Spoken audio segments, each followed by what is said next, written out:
ક્યારેક વેદનામાં તો ક્યારેક રાહતમાં લખી મેં કવિતાઓ મારા કાન્હા માટે લખી.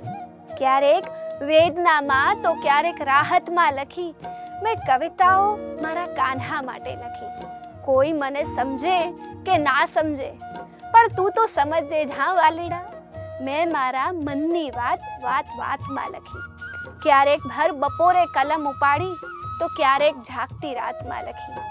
મેં ક્યારેક ભર બપોરે કલમ ઉપાડી તો ક્યારેક જાગતી રાતમાં લખી મેં કવિતાઓ મારા કાન્હા માટે લખી. અને હા કાન્હા, ક્યારેક કવિતાઓમાં તો ક્યારેક મેં મારી વાતોમાં લખી. તારાથી અંતરની આપ વીતી મેં અંતરથી લખી. તારાથી અંતરની આપ વીતી મેં અંતરથી લખી.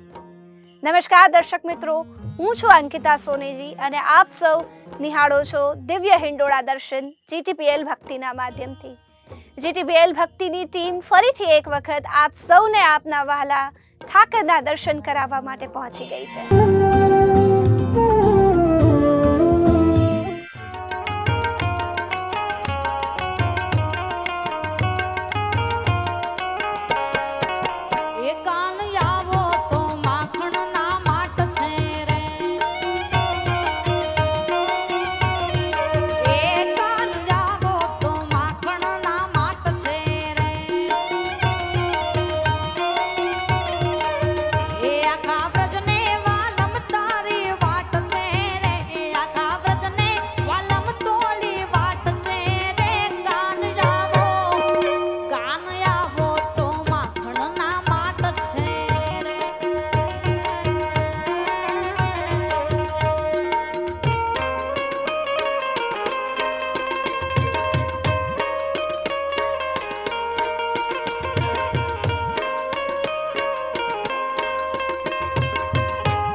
કૃષ્ણથી આમ તો જીવનભર બધું જ છૂટતું રહ્યું છે.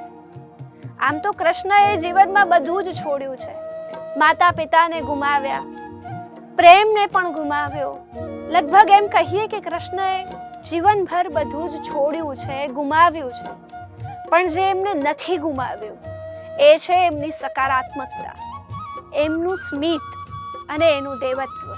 કૃષ્ણ પાસેથી આ વસ્તુ શીખવા જેવી છે કે જીવનની દરેક સિચ્યુએશનમાં હસતું કઈ રીતે રહી શકાય, જીવનની દરેક સિચ્યુએશનની સામે પડકાર કઈ રીતે આપી શકાય. દર્શક મિત્રો, આપ સૌ આવી જ રીતના GTPL ભક્તિ ઉપર આપના વાલા ઠાકરના દર્શન કરતા રહેજો. હાલ રજા આપશો. જય શ્રી કૃષ્ણ.